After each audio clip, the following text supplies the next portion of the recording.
நாமக்கல் மாவட்டத்தை சேர்ந்த நம்முடைய துணை பொதுச் செயலாளர் சீனிவாசன் அவர்கள்.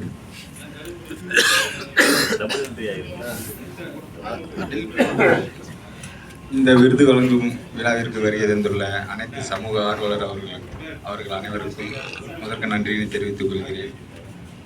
இன்று இந்த கோரிக்கை மனு கொடுக்கறது, ஆர்டிஐ மனு போட்டு தகவல் வரலைங்கிறதெல்லாம் உடனே கிடைக்கிற விஷயம் இல்லை.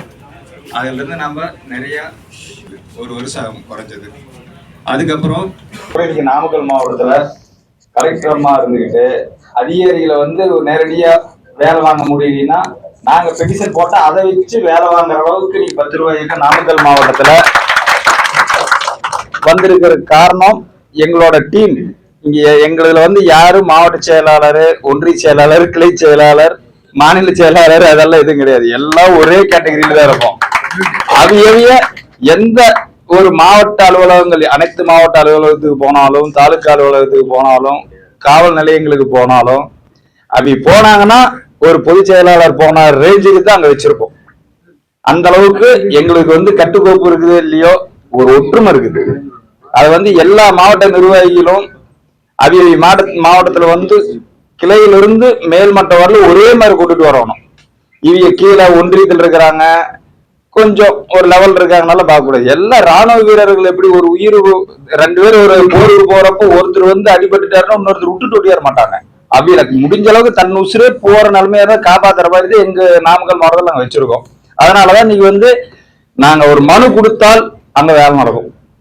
அப்படி மனுவே கொடுக்கறதுக்கு நேரம் இல்லை அப்படின்னா கூப்பிட்டு எந்த ஆபீஸுக்கு என்ன வேணுமோ வாட்ஸ்அப்ல அனுப்பிச்சுட்டு கூப்பிட்டு என்னன்னு பாருங்க அப்படின்னு அடுத்த நிமிஷம் கலெக்டரோ, டிஆர்ஓவோ, ஆர்டிஓவோ, தாசில்தார எல்லாம் வேலையை பண்ணி கொடுத்துறாங்க. 90% வேலை எங்களுக்கு சுலபமா முடிஞ்சிருது.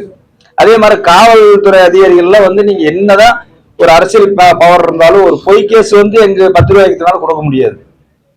கொடுத்தா அவங்களுக்கு அவமானம் ஆகி போயிடும். ஆளுங்கட்சியா இருந்தாலும் சரி, எதிர்கட்சியா இருந்தாலும் சரி, யாருமே 10 ரூபாய் இயக்கம் அப்படின்னு போனா ஒரு பொய் கேஸ் கொடுக்கறனா முதல்ல வெளியே ஓடி போயிரு, நாங்க ஒரு வழி ஆயிடுவோங்கிற அளவுக்கு தான் இருக்கு. அந்த அளவுக்கு நட்பா இருக்கிறோம். காவல்துறை எங்களுக்கு அவ்வளவு ஒத்துழைப்பு கொடுக்குது. அந்த மாதிரி எல்லாமே கொஞ்சம் ஃபாலோ பண்ணீங்கன்னா கொஞ்சம் நம்ம எல்லாம் ஒற்றுமை எல்லாம் நினைச்சே சாதிக்கலாம். ஓகே, அனைவருக்கும் நன்றி, வணக்கம். சொன்னீங்க ஸ்ரீதர் சார், சொல்லுங்க. நேற்று 1:30 மணிக்கு எந்த கோவில் இருக்கான்னு பாருங்க. ஃப்ரெஷ்ஷை கை வச்சுக்கிட்டு, கம்ம கை வச்சுக்கிட்டு போஸ்ட் பண்ணிட்டு இருக்காரு.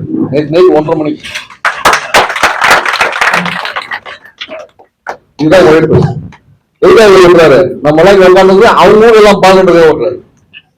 கரெக்ட் இல்ல? அதான் ஒண்ணு. எவ்வளவு மழை வெயில் அவங்க ஊர்ல இங்க எங்க நிகழ்ச்சியை பார்க்கணும் தெரிஞ்சோட ஓட்டுறாரு. இதனால அவருக்கு என்ன லாபம்? அவருக்கு தனியா உயர்ந்தாங்க. 10 ரூபாய்க்கு தாழ்பாடு உஷாரா இருக்கணும். நம்ம உண்மைதான் அப்படி மாத்திட்டாங்க. இப்ப நாமக்கல் சேலம் கிட்ட போக முடியாது. யாரும் அதிகாரிகள் எல்லாம் 10 ரூபாய்க்கு அலறாங்களா, அந்த மாதிரி பண்ணிட்டு இருக்காங்க. நியூஸ் வந்துட்டு இருக்கு.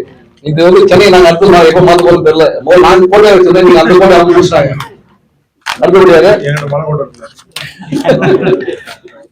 இறுதியாக வேற என்ன பேசுவோம்? டேவிட் குமார் சார் இருக்காரு, பேசுவீங்க வாங்க.